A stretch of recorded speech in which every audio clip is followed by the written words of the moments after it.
idiot. So listen, I want to really stress this out. The worst thing you can do right now is just be an idiot. In fact, I can't think of a worse time to be an idiot than in a crazy volatile market like we have right now. So I want you to listen to me and listen very carefully, because I'm about to save you from being an idiot. Look, this is a crazy market. You don't know what's coming. Nobody knows what's coming.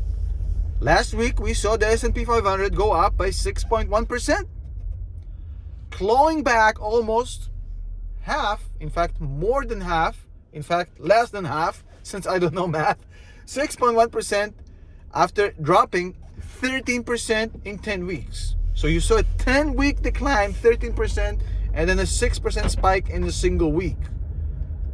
That smells a lot like we found the bottom.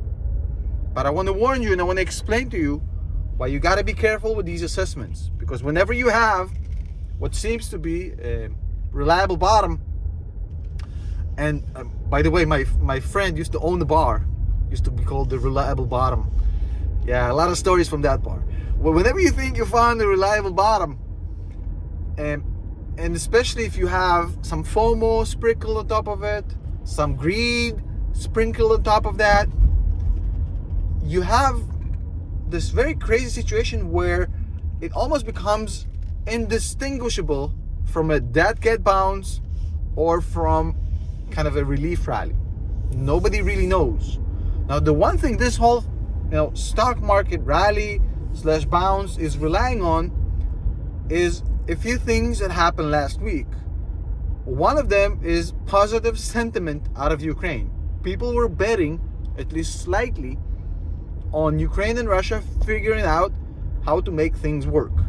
Now, they're still in talks, but there's no agreement, and I haven't heard of any agreements, so I wouldn't bet on that without having more information. They might get a deal done today, or it might take a month.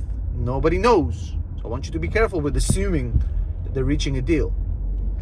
So ignoring that, look, there's a lot of signs that this might be a good bottom. For example, the S&P 500 went through the death cross last week. And again, I'm not a trader and I don't pay attention to stuff like the death cross I don't just trade stuff. I'm in my portfolio forever. But I do pay attention to events, as far as defining events, such as a flattening yield curve, the death cross. Now, the death cross, even though it sounds very ominous, it's actually a sign that this might be closer to the bottom than what people think, at least in the long term. But that's kind of a long-term indication, basically like a year-long indication. It doesn't mean we're going to have green weeks in the next few months. Nobody really knows. But that's an interesting indicator. Also, the main part that why I think we saw the rally is because the Fed actually gave us certainty. The worst thing, for the market is uncertainty. And if there's one thing we want from the Fed, is for them to be freaking clear about what they want to do. And after dragging us on for a long ass time, they actually came out and said, hey, this is exactly what's going to happen this year. 0.25 plus 6 more hikes. That's it. So we know exactly what's happening this year. We have full certainty. It also helps that these are historically low rates. Even at the end of the year, when we hit 2%, it's going to be in a historically low rate. So basically, the Fed is giving us a green light to continue for a bunch of reasons, which I won't get in this video. But I mean, their hands are pretty much tied. So we have the Fed actually giving us runway and certainty. Oil prices are staying steady-ish around the 100, which is high, but not at 130, 140, like we saw in 2008, for example, or even like 2 weeks ago. So pandemic seems to be getting better in the US, right? There's a whole different ballgame in China right now. We'll talk about it in a second. But in the US, it seems to be getting better. So you have all these positive indicators. You have also a lot of share buybacks. Companies are buying back shares. Nobody's issuing you shares. It's a positive sign that the stocks are oversold, right? And you have a lot of beaten down stocks like Palantir, like ARK, like some of them deservingly, like Palantir, the worst stock in history.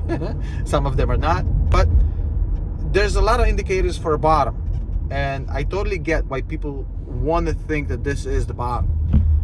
The question is, and this is the real kicker here, is are there any indicators that this is not the bottom? And I'm going to tell you right now, yes, there are. And quite a few.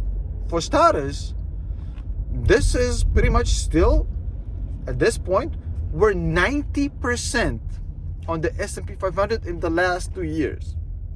Even right now, after the drop that we saw in the last few months, the S&P 500 is up 90% over 2 years. That's crazy, my guy. The other thing is, the stock market doesn't own you jack shit. They don't owe you nothing. You should never have a sense of entitlement. After a long decline of 10 weeks, the stock market owes you nothing. So, food for thought. Plus, the stock market can pretty much stay irrational much longer than you can stay solvent, and a whole bunch of other cliches.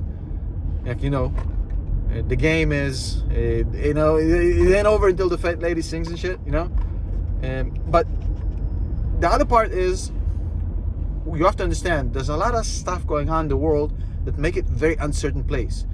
COVID is ramping up in China. Nobody knows where that's leading. Russia and Ukraine are at war. Two massively crucial commodity and energy powerhouses are at war. Nobody knows where this leads. Sanctions, potentially issues with China. So I'm just saying that this is a highly, highly irrational market. A lot of panic selling, a lot of panic buying. It's a very uncertain environment. So before you basically decide that this is the bottom and you're going, balls deep into this market, which the market may go up like crazy. Nobody knows. That's the whole point. Nobody knows what's going to happen. But before you make a decision, just make sure you understand that this is a very volatile time.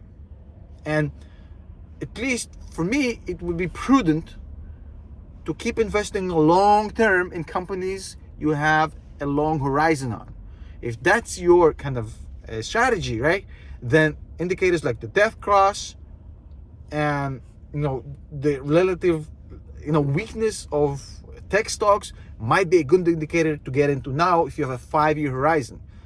If you haven't bet on an idiot or on a loser and it's actually a good company, then the only thing you're risking is your time and your liquidity, because eventually the stock will catch up with the company, like a Palantir, for example, in my opinion. But also, I would also urge you to not take on any leverage right now. That's a no-no, not in this crazy market. No leverage. And I would also tell you, again, just my opinion, this is not financial advice, just my opinion. All I'm going to tell you right now is just be careful and tread very carefully. It's okay to participate in this, and you might make a lot of money, but hey, don't be fooled by people who scream, inflation, inflation. If you don't invest, you're going to lose all your money. No. Inflation will devalue your buying power. But the stock market will take everything you have, including your underwear, which is worse than a divorce. So just be careful. Whatever you do, be careful, tread carefully, be analytical, don't be emotional, and don't FOMO, and don't let greed take over you. Be very, very careful. Opportunity costs are a thing, I understand this, but it's much worse to lose everything you have, because nobody knows when they drop the floor beneath them. So be careful. That's all I'm saying. Okay? See you boys and girls soon.